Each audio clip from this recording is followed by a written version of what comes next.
Okay, I'm going to call the meeting to order.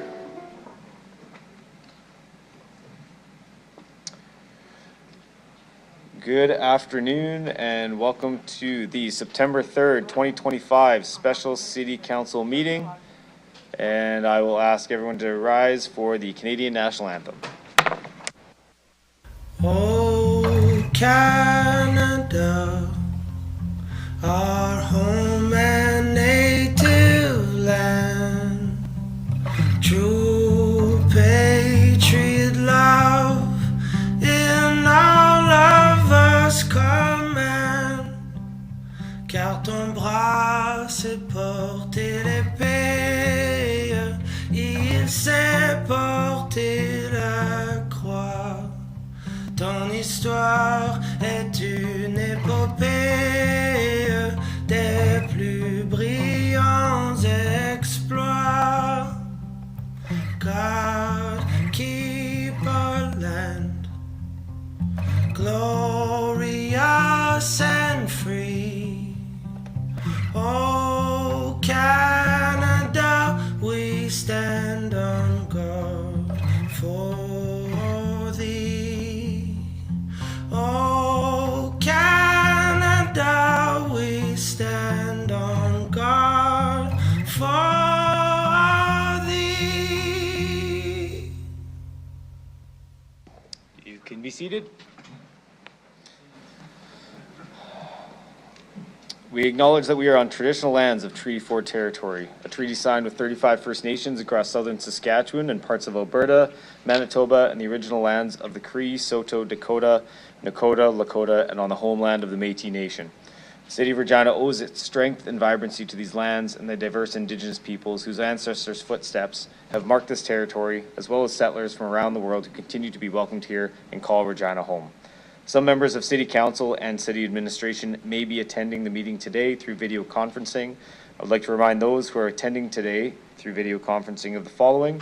Please ensure that your video camera and microphone are turned off, and when speaking, remember to unmute your microphone and enable your video camera.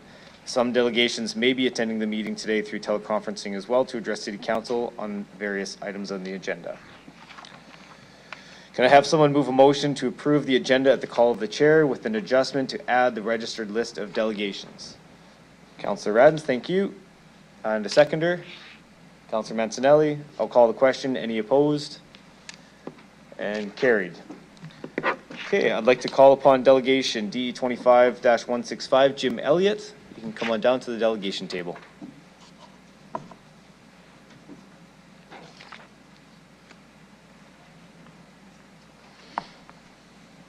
Good morning, Mr. Elliott. Once you're settled there, I'll get you to introduce yourself for the record, the organization you're representing, if any, what city or town you reside in. You'll have 5 minutes to address City Council, after which you will have the opportunity to respond to any questions members may have for you. Go ahead whenever you're ready, sir. Thank you, Mayor, members of council. My name is Jim Elliott. I live in Regina, and I'm here on my own behalf. And I guess initially, thank you for the opportunity to comment on this report. As I stated in my presentation, although it's likely inevitable that we're going to have to proceed with borrowing these funds, I think there's two aspects that have been left out of the discussion and needs to be further investigated or even taken up as a challenge to what I would consider the current state, which is the status quo. The city is going to be continuing to have to borrow money when in fact I don't think it believes, or I believe it should. This approach is not sustainable and clearly will be a problem that many generations forward we're going to have to deal with one way or the other, or my hope is in fact this generation will deal with this problem. I've stated it a number of times with the discussions around the water network expansion. This is a problem that we've created, and I think we need to stop creating our own problems and in fact creating more problems for residents of this city. We need to be conserving our precipitation and reducing our demand for water from the Buffalo Pound treatment plant.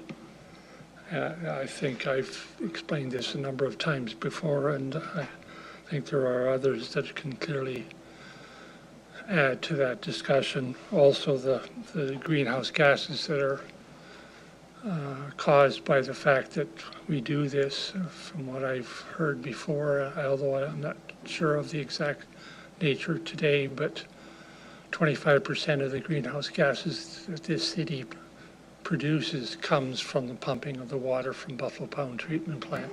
So again, that's not sustainable. I guess my second point, and I guess this gets to the discussions that we need to be getting to, in fact, that, as I said, this isn't your problem, and in fact, a good chunk of the money that you're going to be needing to borrow is in fact put upon you by the development community when they haven't paid for the fair share of the costs of growth. I've heard, I think a few councillors in this room would have heard the phrase growth should pay for growth. Well, growth isn't paying for growth. We are paying for growth. And the growth isn't paying, again, proportionally what it needs to be paying. And therefore, I think we need to start putting that onus back on the people that are creating some of the problems, rather than necessarily having the rest of us deal with that shortfall. And again, it is a substantial shortfall. And again, we're going to be doing this for 30 years. And so therefore, I think we need to begin to start tackling that problem now. And in fact, if it means that we're not going to, the city footprint isn't going to grow, well then, so be it. But I think we need to start looking at being more conservative with our funds, with our water, and direct the city to what I would need to say is we need to be much more sustainable than we are right now. And I guess the example that I'll put out there, which is fairly current, is there's in these plans there's a plan for building another fire station, Fire Station 8. That should have been planned for or anticipated when some of the development of some of the outer subdivisions are being built. And so in fact, About 30 seconds left. we should not have been expected to pay for that fire station, and it should have been covered by the development community. I'll leave it at that and be willing to answer any questions. Thank you. Thank you, Mr. Elliott. I see a question from Councillor Mancinelli. Go ahead. Just a warning, I'm going to have a slight lead in before the question, just so you're aware. I do know I have to ask a question. Through the chair, Mr. Elliott, I've listened to you talk many times, and I just wanted to make sure that some of the words you've said I heard correctly, because I think they're really applicable to what we're discussing today. Water network expansion, use of water, these are things you've talked about many times, and I think you offered some simple solutions that it might be time to integrate. We spend millions of dollars on stormwater runoff. I've heard you talk many times about a rain barrel and the ability to hold water during a storm.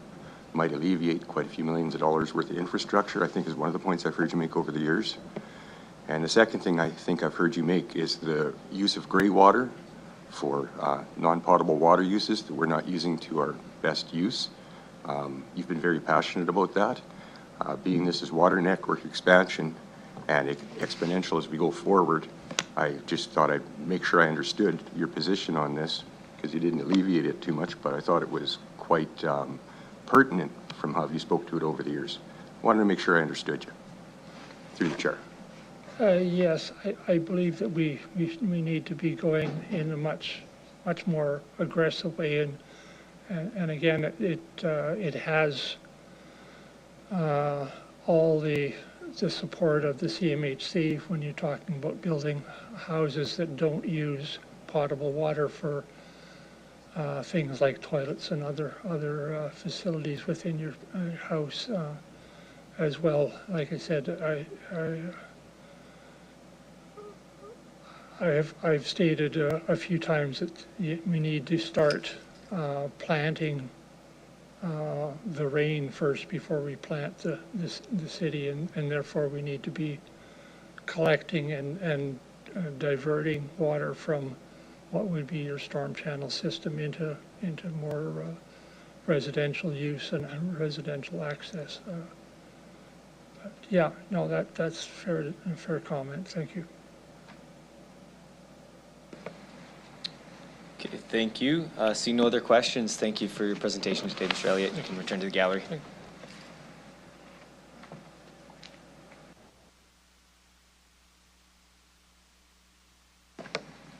Okay, we will now consider item CM 25-13, Water Network Expansion and Unfunded Development Charge Projects Debt. Can I have Chief Financial Officer and Deputy City Manager Darren Anderson please introduce the report? Thank you, and through the chair. At its March 17th, 2025 meeting, City Council approved item CM 25-3, 2025 proposed budget, which identified $115 million of borrowing in 2025. On May 21st, 2025, City Council approved item CR 25-62, Water Network Expansion and Unfunded Development Charge Projects Debt, requiring administration to seek up to $115 million in debt in 2025. $85 million for the remaining long-term debt required for the water network expansion, and $30 million to fund a portion of the unfunded development charges projects. This report outlines the details of the $115 million debt included in the bylaw and requests a dedicated 2026 mill rate of 2.32% to fund the debt servicing costs. I'm open for questions. Thank you. Can I have someone move the report, please? Councillor Mancinelli, and a seconder, Councillor Burton. Councillor Mancinelli, would you like to speak to the report? Okay, I'll check to see if anyone has any questions. Seeing no questions, Councillor Mancinelli, would you like to close debate? Go right ahead. Sorry, I do have a question. I was unable to raise my hand. Okay, are you okay, Councillor Mancinelli? Okay, Councillor Zakiniak, go ahead. Okay, so what we're talking about right now is, I was out of breath getting back to my computer. A report not about, this is my interpretation, I'd like to know if I'm misunderstanding. This report is specific to the mill rate increase for the 2026 budget. The bylaw appears to be, to finalize the borrowing, but this report, what I see is that we're talking about the mill rate, proposed mill rate increase in the 2026 budget. So I'm looking for clarification if I'm missing something. Mr. Anderson, go ahead. Through the chair, no, you would be correct, Councillor. The report is speaking to the impact to the budget of having to put aside monies to fund the sinking fund and pay the coupon on a yearly basis. And the bylaw itself is to approve the actual debt issuance that we've sold into the market. Okay, so why is it the case that there is no other option indicated in the report aside from, like, I understand that we need to get the money from somewhere. However, this is a long-term debt that we need to finance. Why is the only option indicated in the report a 2.32 mill rate increase in 2026? Go ahead, Mr. Anderson. So through the chair, thanks for the question, Councillor. We have a policy of making sure we have dedicated mill rates to fund our debt purchases and our debt issuances. It's good policy to ensure that we're making sure our debt holders are made whole on an annual basis. And so that's why we put a dedicated mill rate in for any debt issuance we have. Right, and so is there, because this is a long-term debt structure that is being pursued, would there not be the opportunity for a different mill rate increase than the proposed 2.32 for next year? Go ahead, Mr. Anderson. So through the chair, I don't believe so. So we want to ensure that there's a dedicated mill rate specific to funding this debt issuance. We want to make sure that that's clear and it doesn't get, I don't know how to say it, muddied up with the rest of budget. So we want to make sure that there's a clear amount to pay back our debt holders. Okay, and so is this then, can we assume that this 2.32 mill rate increase is not only the case for 2026, but indefinitely in the future as well? Through the chair, yes, that's our best estimate at this time. Obviously, it'll depend on what returns we get in the sinking fund. And so we would probably revisit this on, say, a 5-year cycle. You know, we make assumptions on what we think the return will be in the sinking fund in order to build up the pool so that we have the $115 million 30 years from now to pay back our debt holders. If we end up with more or less money in returns in the sinking fund, we would have to adjust. But like I said, I would only relook at that about once every 5 years through the 30-year cycle. So does that mean what we're actually approving here is 2.32 mill rate over the next 5 years? Through the chair, essentially, we only do budgeting 1 year at a time. So this report specifically is asking for the 2.32 for the 2026 budget cycle. We would keep that constant in most cases for the next 5 years. Like I said, we don't want taxpayers to have a yo-yo amount in terms of their taxes based on market returns on a 1-year cycle. So we want to remain that to be pretty consistent and would only make any adjustments if there was a major deferral from what returns we get in the sinking fund. Okay. What is the average, this 2.32 mill rate, what is the average cost for the average homeowner each month and each year?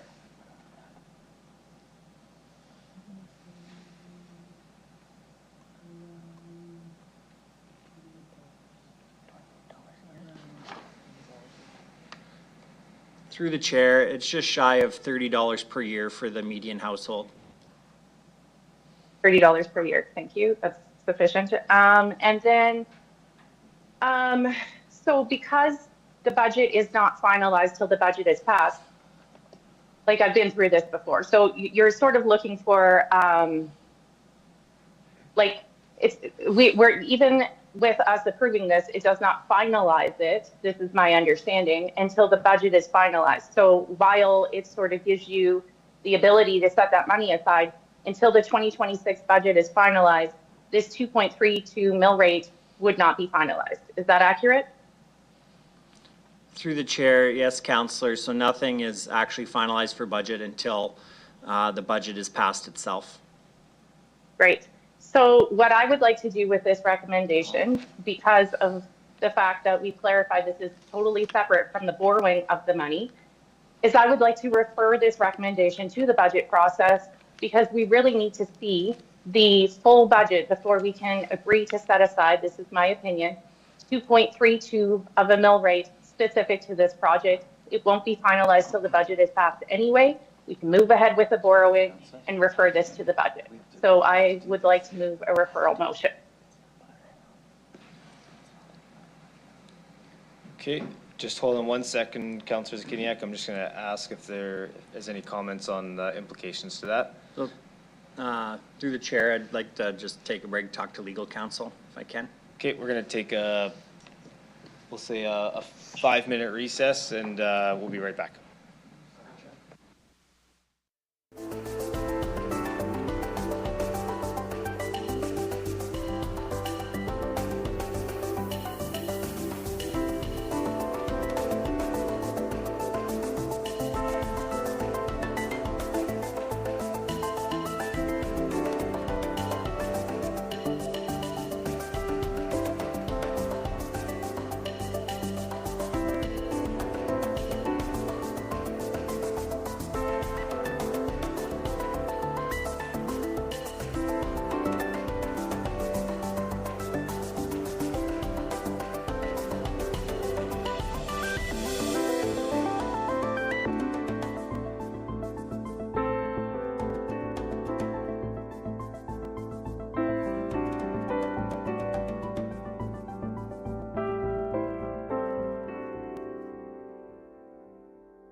1 minute.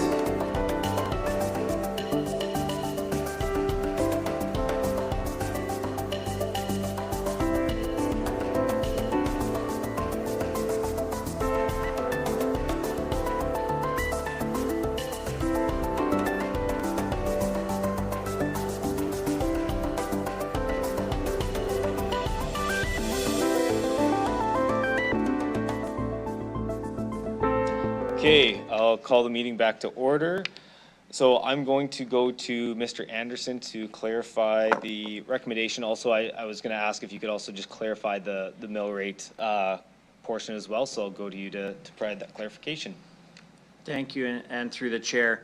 So just to clarify, you know, what we're talking here when we say a 2.32 mill rate increase is what it would be for a one-time increase to the mill rate, and then that would hold for 30 years. So it wouldn't be an increase to the mill rate every year for 30 years. We do this to get cost certainty around our projects.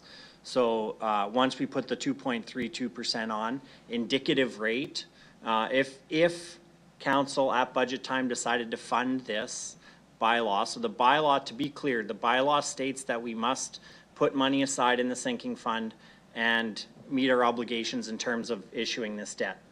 We've included in the report that that would be equivalent to a 2.32 mill rate, one-time increase, and then hold constant for 30 years based on our best estimate. It would be up to council at budget time, and the report only refers back to budget. So to your point, Councillor Zakidniak, the report says, you know, we need to consider this at budget time. If there was another way to fund that between now and budget time, that's definitely an option. We were just giving you what an indicative mill rate would be for this specific debt and interest payments. So for the sinking fund and the interest payments. So this is referred back to budget. So Councillor Zakidniak, does that meet what you're looking for in terms of it? I guess the clarification of looking back to the report does look like it does recommend or refer this to budget as part of the recommendation. So I'll just check in with you.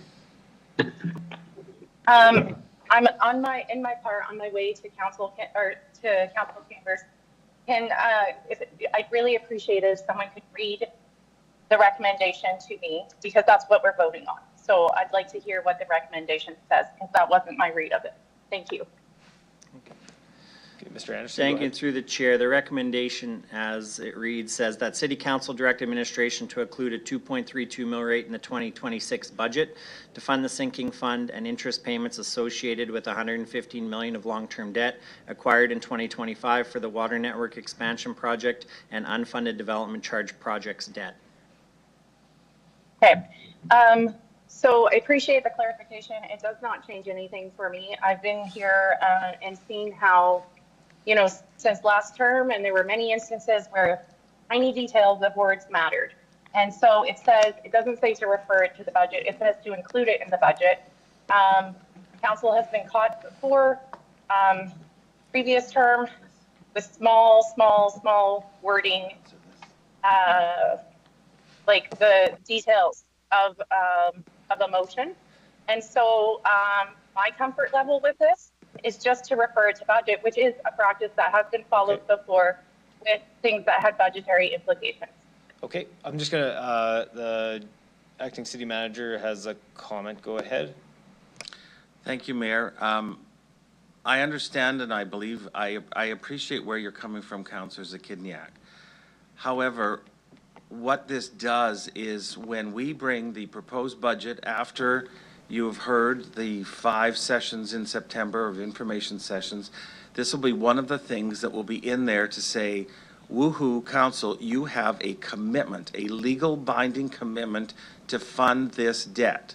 How you choose to do it will be yours to decide at that moment. We believe the easiest way and simplest way is to do this through a mill rate increase. But the fact remains that the mill rate, the ultimate mill rate, is passed by council at that time.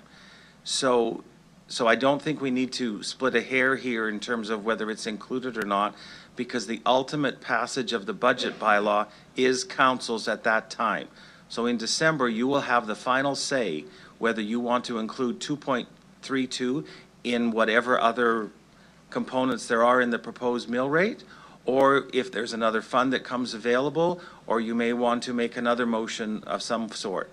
But how things got convoluted in the past with misstatements, that's not going to happen. It's clear. This will be in there for full discussion, but we cannot ignore the fact that we have the obligation to pay for it. In December, you'll have the final decision as to how. Okay, so I understand that, and I just have a different perspective, and so I am moving ahead with the referral motion. I think either way, whether we direct administration to include it in the budget, they will anyway. So I'm saying refer it to budget, and folks can determine what their comfort level is. Thanks.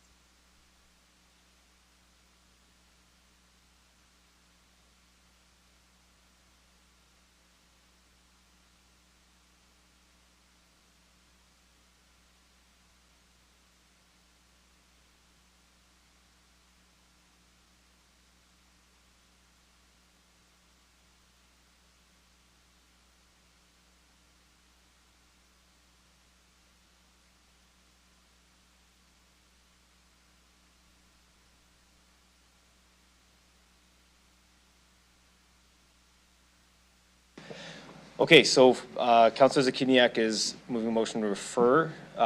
Is there anybody that would like to second that referral?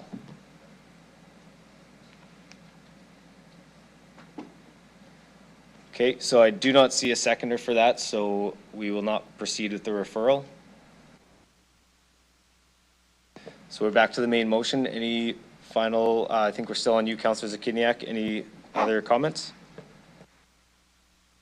Yeah, I will be voting in opposition to this recommendation then. Thank you.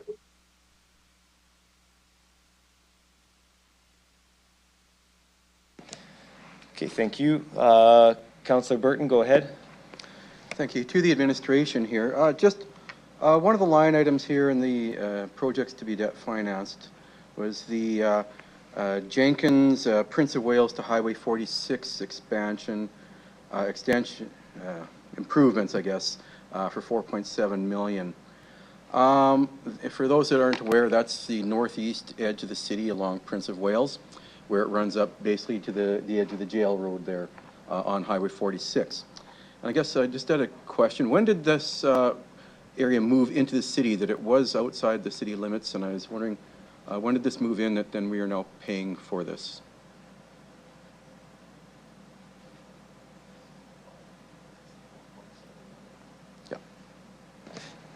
Can anybody speak to that portion? Mr. Anderson, go ahead.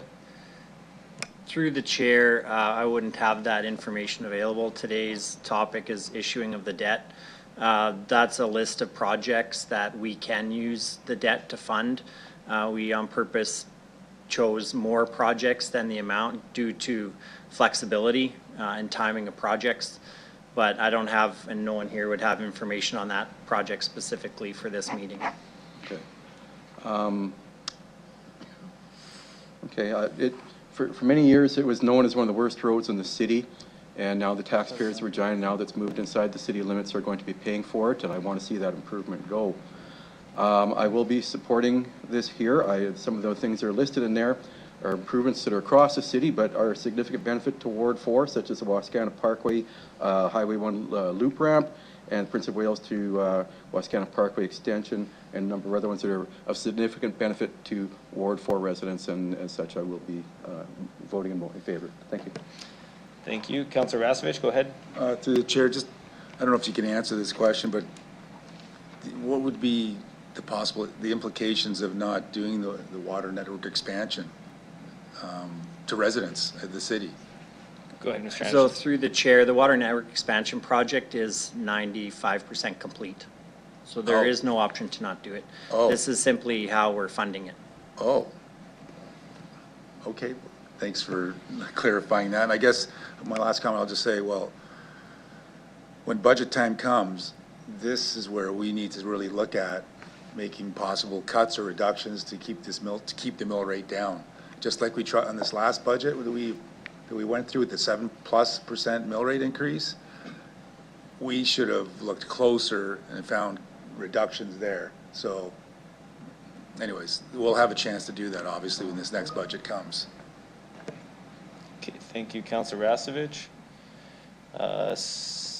Seeing no other questions, I will go back to Councilor Mancinelli to close debate. Thanks. I was planning on being pretty quiet about this because, as administration pointed out, the water network expansion is 95% done. It's the biggest pull on this debt. I get a lot of letters about the debt of the city and the indoor aquatic facility.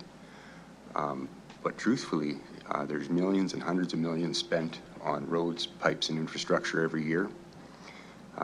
This came about because a decision to provide clean water to the residents of Regina with the proper pressure and enough water for everyone for some time to come was put off literally for decades. That's why there was a problem with the pressure in the east for so long.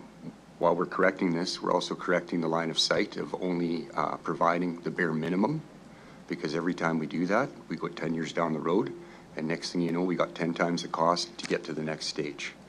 So with the implementation of this pressure solution, it's also with the line of sight that we're going to need water for a couple decades and centuries to come. So there's no sense building it big enough for today. We should build it big enough for today with the expectation it's to have need tomorrow. But that doesn't mean that we have to ignore water security or better habits with the use of our water, because this is hundreds of millions of dollars. Some of the advice given by the delegate today would literally save us tens of millions a year, and it's simple to implement. It's just a little bit different in thinking. I think going forward, when you're looking at 30-year loans to correct problems that were made in the past, we can't just fix them by taking on debt. And to cut service is easy to say, but those services were all fought for over the decades that built our city. And when you take them away, the people who were expecting them are affected by it. So to get through this type of a problem going forward, I think we have to be a bit innovative and forward thinking on both providing the necessities in an adequate manner with forward thinking, but also learning the lessons on how to use them more wisely going forward with forward thinking. And I think that's where we start to get a little bit of equity out of the dollar. My 2 bits on this, and I'm going to support this because Regina needs water and we need the infrastructure it provides. Thank you, Councilor Mancinelli. And with that, I'll ask the clerk to start the vote for the report.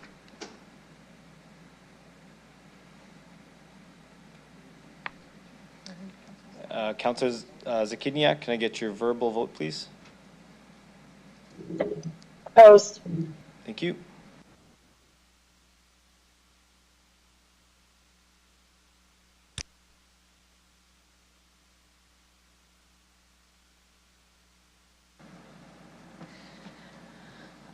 Through you, Mayor, the motion is carried in a vote of 8-1, with the following members voting in favor as follows.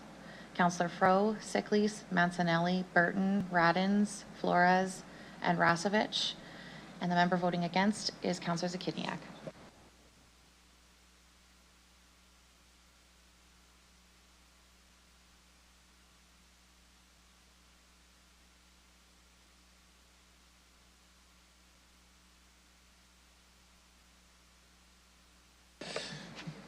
Okay, thank you. So we will now consider the bylaw related to the previous item, CM 25-13. I'll ask Deputy Mayor Rasevich to do first reading of bylaw number 2025-55, the Water Network Expansion Project and Unfunded Development Charge Project Sinking Fund, Debenture Bylaw 2025. Go ahead, Deputy Mayor Rasevich. Okay. I move, seconded by Councillor Sickles, that bylaw number 2025-55 be introduced and read a first time. Thank you. I'll ask the clerk to start the vote.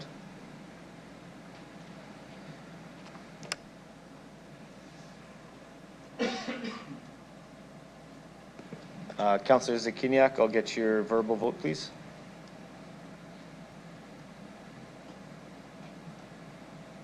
In favor. Thank you.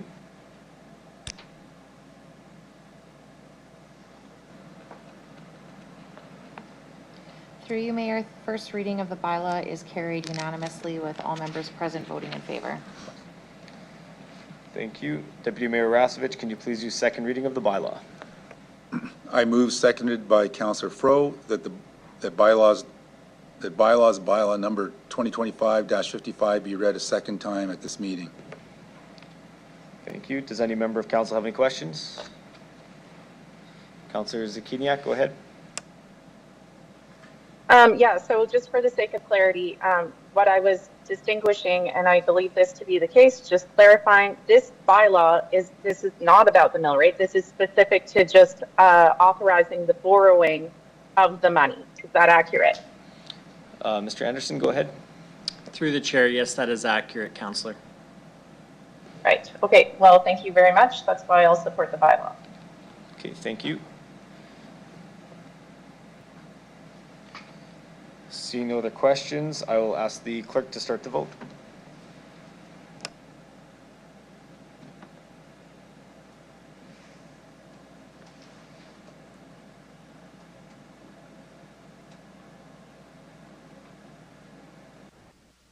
Councillor Zakiniak, I'll get your verbal vote, please. In favor. Thank you.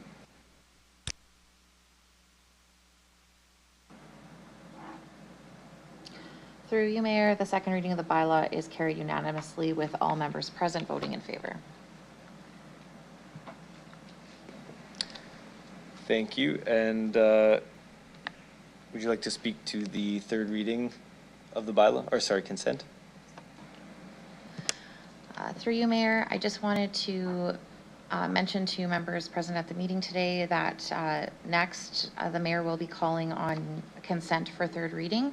This vote does require a unanimous consent of all members present voting in favor of the bylaw for it to go to third reading at this meeting today. If it does not receive unanimous consent, a special city council meeting will need to be called before the end of this week in order to get the bylaw carried. Okay, thank you. So with that, Deputy Mayor Rasevich, could I get you to do consent for third reading of the bylaw? I move, seconded by Councillor Burton, that bylaw to number 2025-55 go to third reading at this meeting. Thank you, and I'll ask the clerk to start the vote. And Councillor Zakiniak, I'll get your verbal vote, please. In favor. Thank you.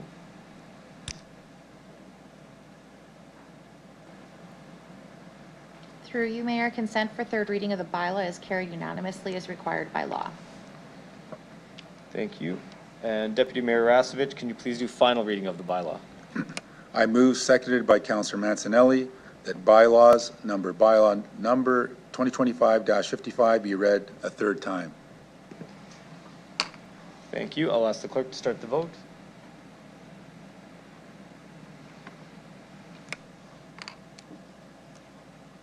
And Councillor Zakiniak, will get your verbal vote, please.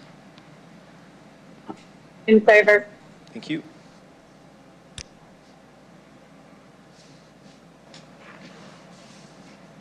Through you, Mayor, third reading of the bylaw is carried unanimously. Thank you. Can I have a motion to adjourn the meeting? Councillor Siklees and a seconder. Councillor Flores, I'll call the question. Any opposed? And carried. Thank you.